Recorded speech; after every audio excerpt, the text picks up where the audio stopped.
for us to do, and that should be a doable thing to do. So that's going to be in our proposal. So we have the Guitar Pro and other kind of digital software. So we have Digital Tab plus notation software with playback. So the pros, it's great for learning and sharing. Playback is, of course, great. So you want a DAW system that allows you to play back the information. Cons, it still inherits the staff tab flows. It's guitar biased and no modular kind of thinking with it still, because it's still going to be based on the idea of writing things down as they relate to note names instead of relative position, which would allow you automatic transposition.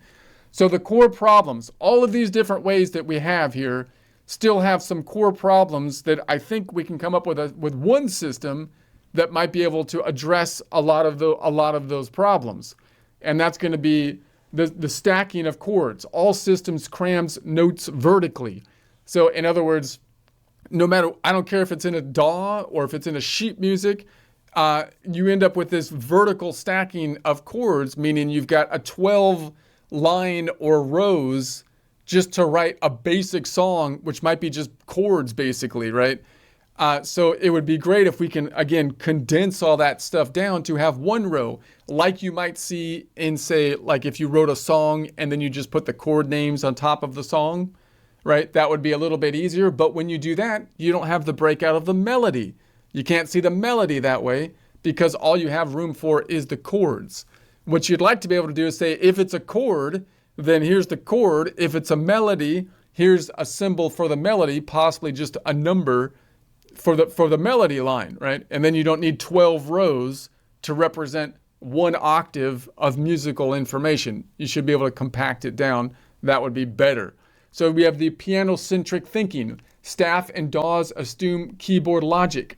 So remember, if you don't learn the piano, and this is hard for people that learn the piano because they're like, I learned the piano. You should learn the piano. That's how you learn music. I get that. I get that way of thinking, but that's not the way it is right now. I'm sorry. The piano, I mean, the piano is no longer the computer of music, right? Because now we have computers. So if someone is there trying to put their beats together, they've never played the piano, introducing them to enter the data with a piano is going to introduce a lot of problems that they don't need, right? They don't need those problems. You can tell them to just enter it with numbers. It would be easier to teach them how to enter it with like 7 numbers and then you add the 5 in between, right? So that's, again, a lot of people will resist that as an issue because you should learn the piano if you learn music. I get it, but no, that's not the way. That's not right. That's not fair to other instruments, including the computer, which should be its own instrument with its own data input that's optimal for that instrument. So we have an upside down tab, counterintuitive for beginners. So again, I think even guitar-focused tab is influenced by the piano-focused and sheet music writing, which isn't optimal even for the guitar, even though it's tab designed specifically for the guitar. And there's no universal transposability. In other words, the music system is designed so it should be automatically transposable. We're using we're using 7 collections of 12 notes, right? And you can see it from the perspective of all 12 notes, but you're looking at all 12 notes from the perspective of each of the 7-note collection. So that means if you optimize the way you write your information, it should all be relative, like Nashville numbers, but Nashville numbers that are permanent, nodal numbers that don't change. Why?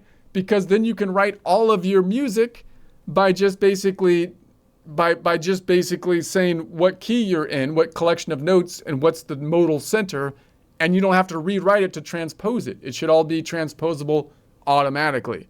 That's just seems just duh. Like that's the way it's designed to work. Okay, so sharps, flats, complexity, redundant. Now the sharps and flats things, again, I'm sorry, it's ridiculous. Like there's only a reason maybe for pianos that you would want to do that, but the sheet music that says this key has so many sharps and flats and that key doesn't have so many sharps and flats, all of that is like possibly useful on a piano because again the piano has different shapes for different scales because of the different size of the keys, but it really messes up most people or any other instrument because we shouldn't be thinking in terms of all the keys have different shapes because all the notes are the same.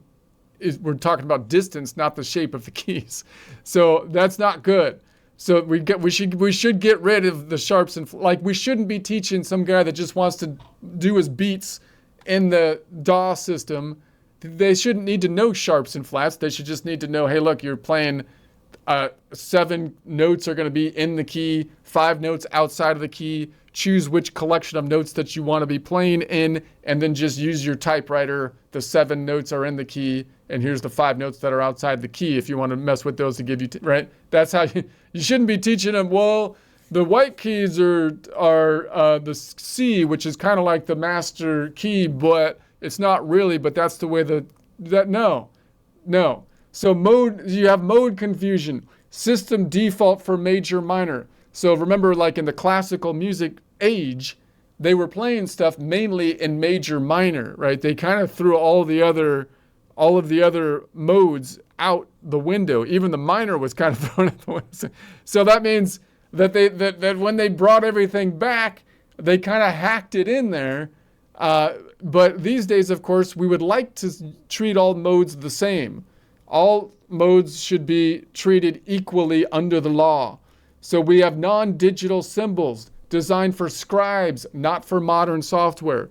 So we shouldn't need specialized software to draw, like the specialized software is doing nothing but making these funny symbols that we don't normally use in a computer.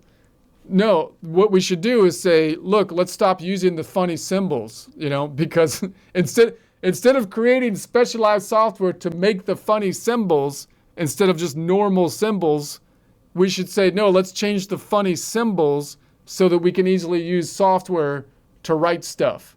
Right? Now, again, I know that the problem with that is going to be, well, then you can't read the old manuscript of the 1800s.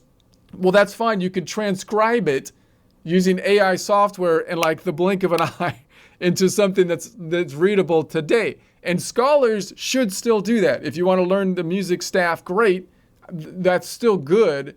They're still used to that because, again, there's a historical context to it. But I'm sorry, we're moving past that now to the functional content. There's no stopping it. The AI is here. Functional content. The function first, and then if you want to read, it's like reading Latin. You're going to learn Latin. You're going to learn the old system so that you could go back and read it in its original language. That's how it's going to be in the future. I guarantee it. That's how it's going to be. So we might as well get on it. So why we need a new system?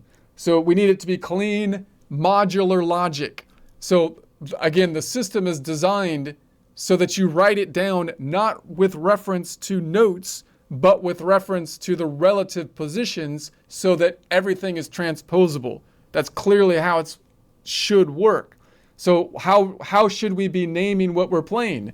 You name the collection of notes, possibly from the perspective of the C major, of the major scale, meaning there's 12 collections of notes from the perspective of the major scale. You could name them from any of the 7 modes, but as a convention, it would be easy to name them from the major collection, 12 major collections of 7 notes, and then you assign whatever the modal center is, the tonic.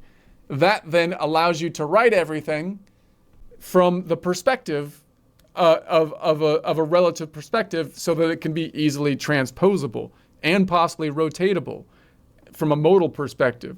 So relative numbers for instant transposition. Now you might argue, well, if you do that, you only have 7 numbers. No, you could still write all 12 numbers.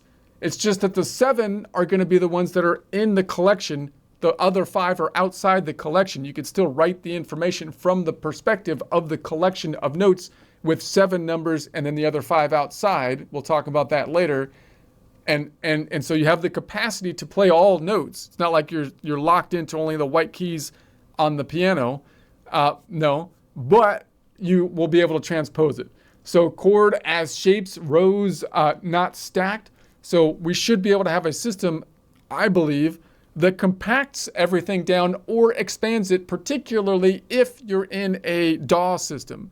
The DAW system should be able to say, hey, look, here's 1 octave of information, 12 notes in this octave of information, and be able to condense it down to 1 row, which means singular notes could be represented in that 1 row, as well as chord names.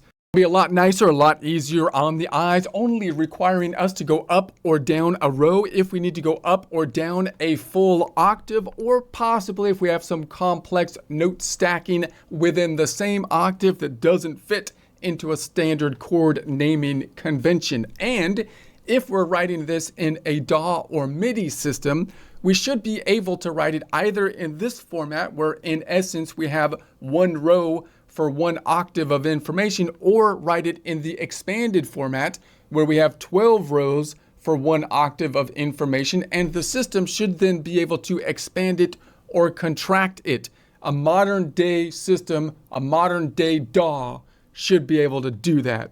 So AI and digital friendly. Our current system should be AI and digital friendly. There is no excuse for it not to be. In other words, we shouldn't have developers trying to figure out ways to accommodate complex systems of writing that don't fit the digital world. Instead, we should be saying, hey, you musicians that are writing things in this ugly way that doesn't fit the digital world, we need to write them more efficiently so that we can easily transpose them into the digital world. Why?